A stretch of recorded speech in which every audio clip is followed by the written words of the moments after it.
Here they are, all together at the start. Above average in age, some above average in waistline, and vastly below average in knowing their limits.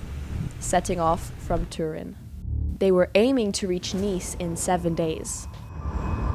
This first day was to be quite typical of what was to come. Would they make it to Nice? I wouldn't bet on it.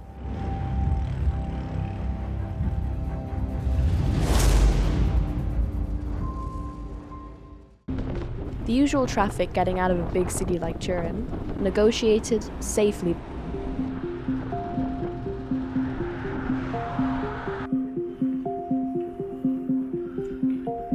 Through pretty villages and countryside, it was all smiles as they progressed along flat roads. And then this. Colle delle Colombardo, a brute of a climb. The smiles were gone as they wondered about their life choices. And here they are living the dream, the uphill dream. Maybe this wasn't such a good idea after all. After nearly 3 hours of climbing, they reached the top.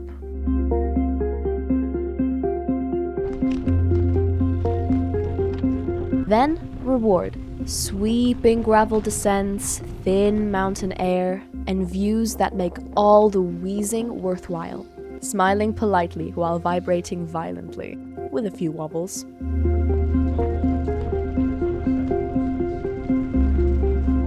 Back to the Susa Valley at the end of a tough first day, finishing late into the evening. After a comfortable night in the village of Meanna di Susa, at the foot of the famous Collo delle Finestre climb, the guys faced another tough day of climbing, much of it on gravel.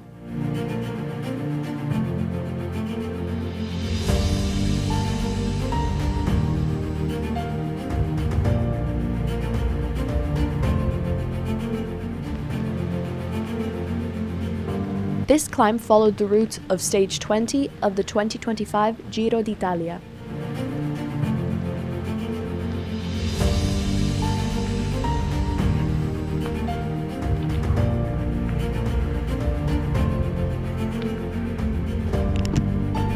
The first 9 kilometers of the climb are on tarmac, and then 8 kilometers on gravel to the top of the pass.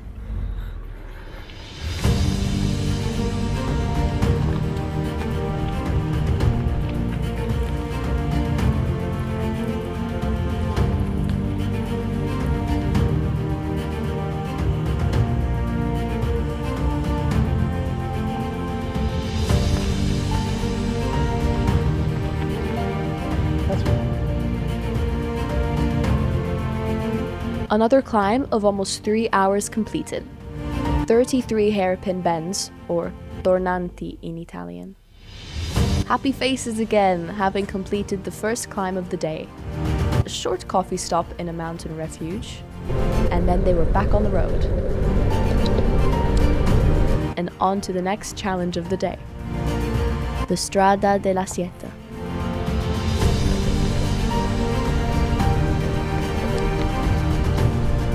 The Strada is one of the most spectacular roads on the route. The gravel was rough as they rattled along, wondering if their fillings would survive. Marveling at the views. Their bikes weighed between 17 and 20 kilograms, luggage included. The Strada della Sieta hovers between 2,000 meters and 2,500 meters. The good thing about being in Italy is that there are always good lunch stops. Here, one of the dads is playing mom. More bone-jarring descents. It's worth mentioning here that they had had no mechanical mishaps on the trip.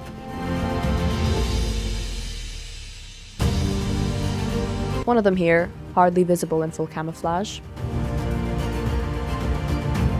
Some stretches were definitely more suited to mountain bikes. There were 3 gravel bikes and 1 mountain bike. Camouflage man going past again, almost unnoticed.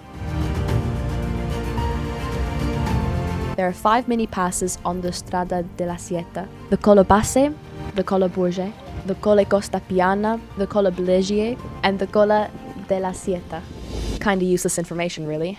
After all that rough stuff, a welcome break back onto smooth tarmac for the descent towards France. As always, ridden at great speed. And so to the border with France. No queues here. Isn't this a pedestrian zone? The beautiful town of Briançon, fortified by Vauban in the early 1700s. The end of another long day in the saddle. Day 3. Now this was going to be tough. 2 giant passes, the Izoard and the Agnelle, both used in Grand Tours. However, there was a problem. Dans la nuit, des pluies torrentielles se sont abattues sur le département jusqu'à plus d'1 mètre en moins de 24 heures. Mais la pluie continue de tomber à la cellule de crise. Violent storms were forecast for the whole day, forcing the local authorities to close schools in the area and advise against unnecessary travel. So our heroes decided to skip this stage. While disappointing, they didn't miss any gravel sections, as this route was only on tarmac. And now for the bikes, or rigs, as they call them in bikepacking circles. The first one is a silver bike. The next one is black with a yellow stripe. This one is black.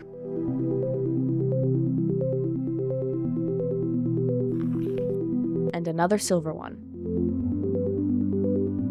Hey, wait a minute. Are those panniers?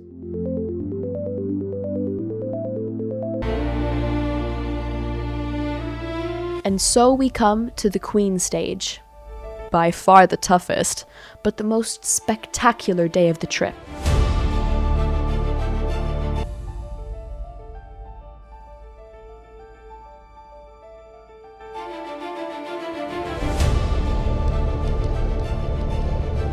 With the storm having cleared, they set off under clear blue skies. Uphill, almost from the beginning.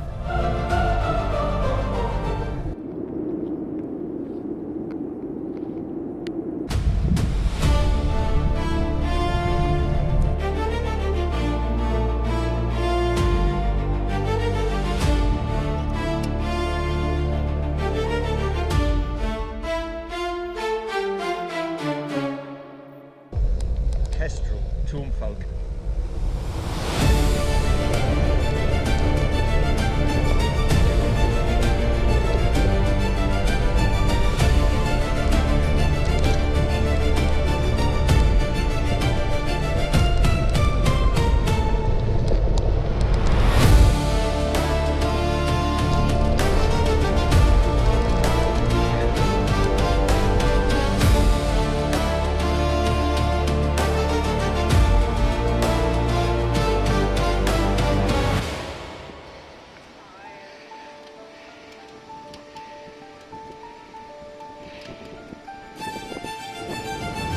And so, onto the Strada del Gardetta, the most anticipated segment of the trip.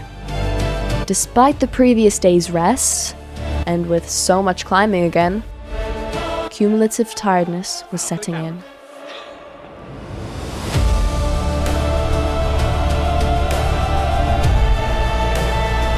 This is the Altiplano stretch of the Strada del Gardetta, named after the high, expansive plateau in the Andes.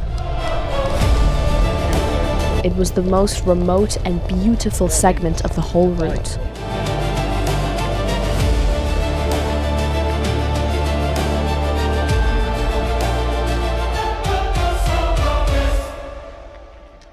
Riding late into the evening after yet another long day, the rugged terrain taking its toll on already tired bodies, they finally began to descend to the night's refuge. The Refugio Carbonetto, at 1,874 meters.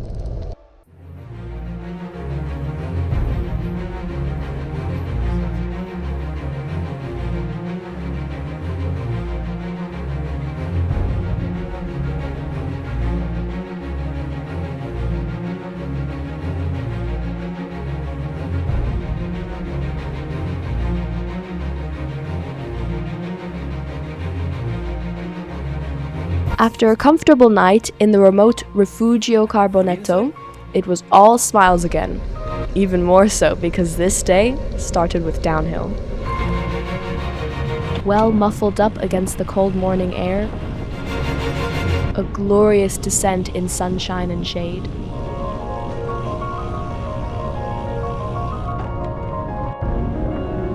They got to wear all the warm clothes they had carried all this way.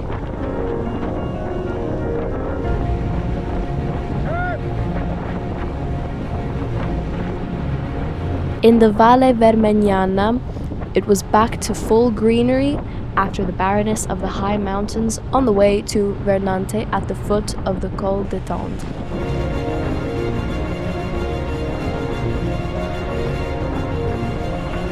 Some taking the opportunity to rest their tender bottoms.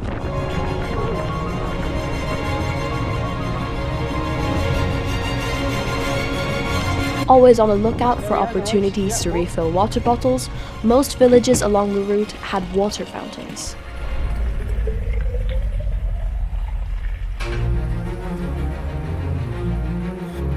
And so it was back up into the mountains again.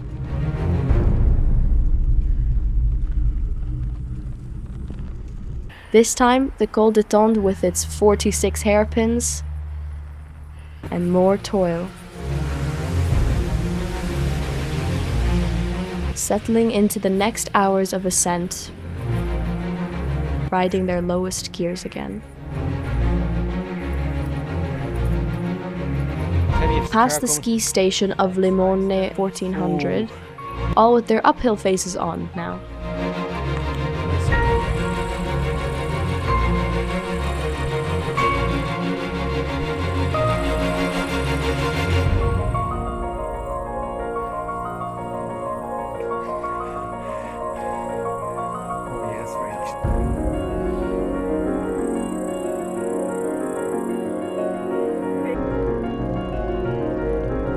Mercifully quiet roads as the pace slowed.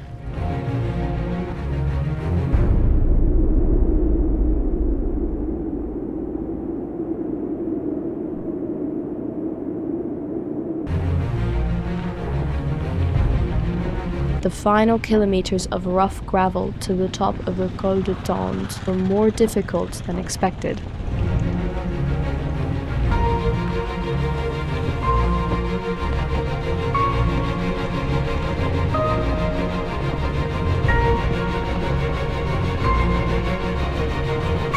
This is the Fort de Marguerite, built in 1883 by the Italian military to defend the Col de Tende against the French.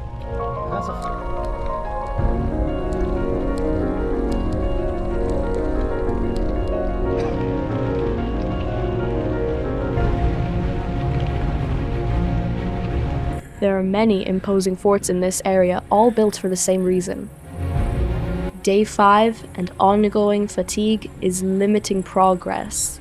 Even their best climber was beginning to look a little unhappy. Hi, Duncan.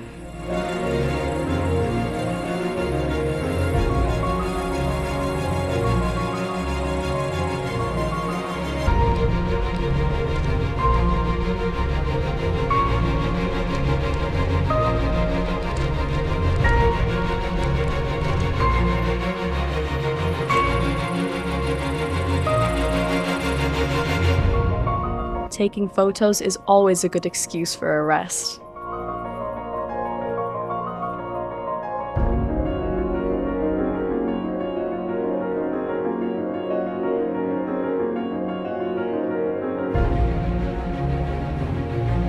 The last ascent of the day before the gravel descent to the valley.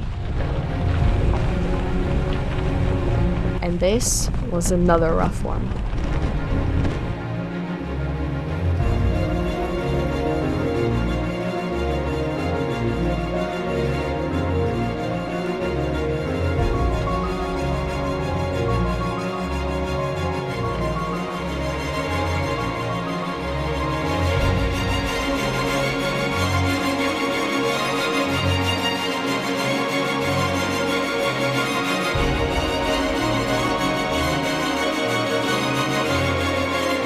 Despite the rough roads, dangerous bends, and exposure to the valleys below, there were no crashes or injuries throughout the trip.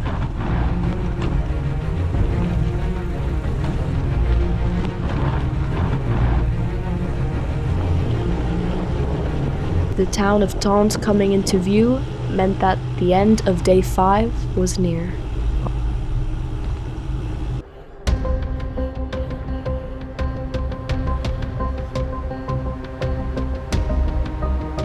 Ooh, getting quite close to Nice now. A relatively short day to Sospel, but with a considerable amount of climbing.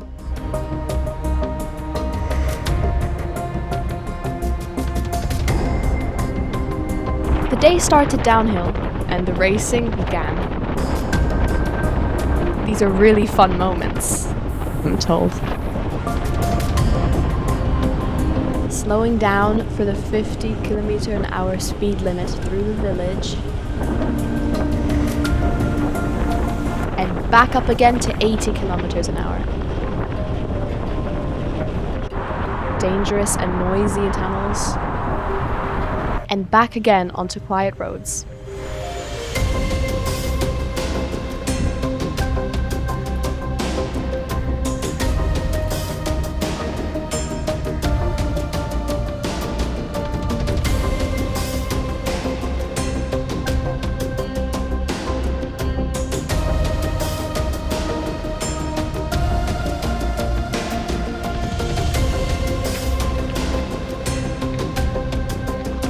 Kids, do not take your helmets off, even on uphills, especially on rough gravel.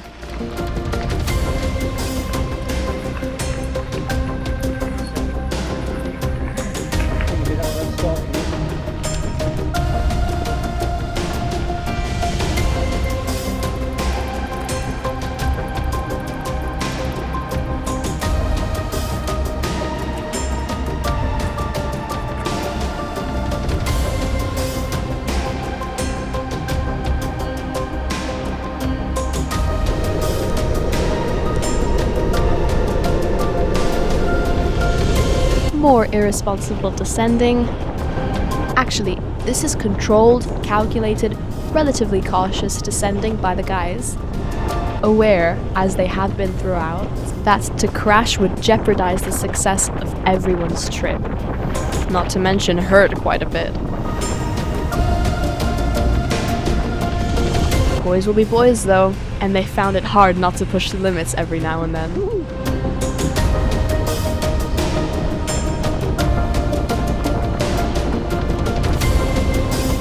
The Col de Turini, an opportunity for afternoon coffee and blueberry tarts. The final descent to the overnight stop at Sospel.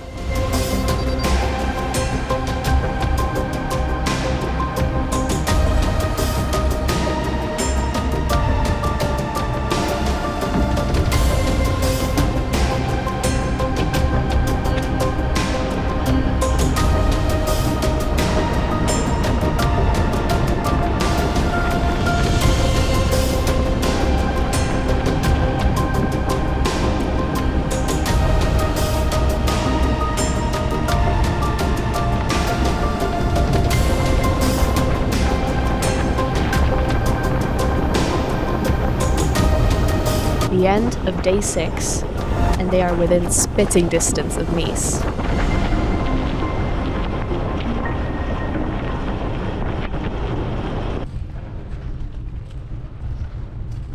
Crossing the medieval Pont Vieux on the final day. Surprise, surprise, it looks like they will actually reach Nice.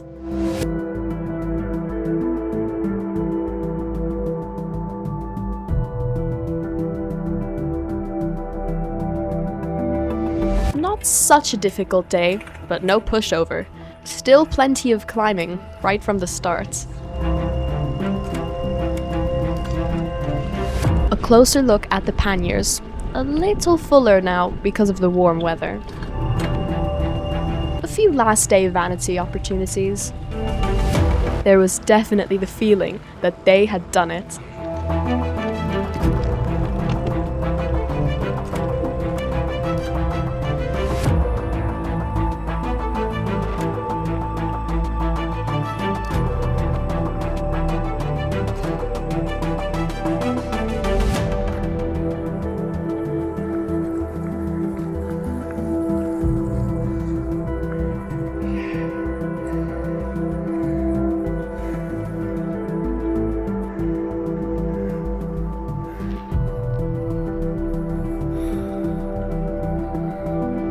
Some more gravel roads, and look at the tan on those legs. Or is it dirt?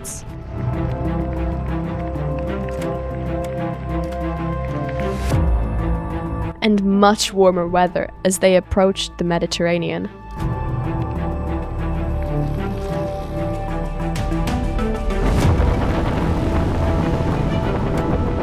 A nice varied last day with 2 passes to climb on a combination of gravel and tarmac.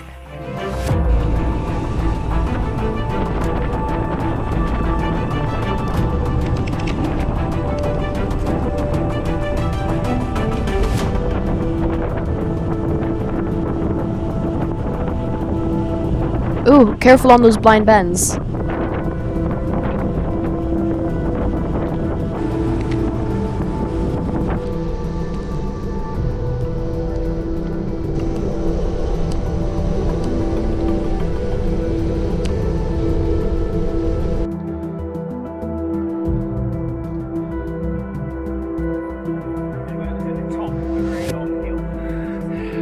On to the last climb.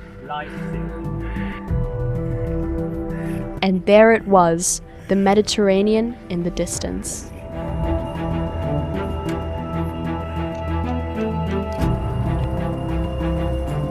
The top of the Col de la Madone, the last climb of Turin-Nice.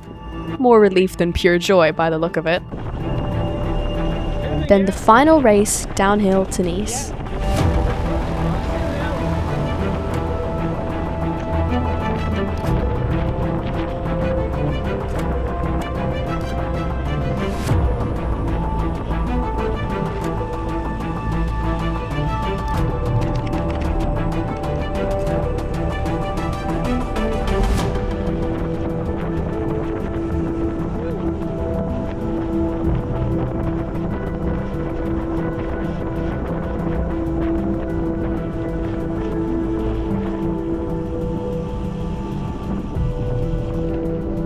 Into the outskirts of Nice.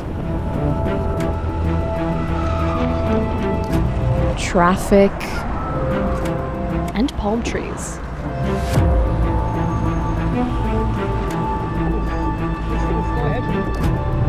I love ice. Oh, sorry. I love Nice. This is my dad. That's my dad. This is my dad. And this is my dad.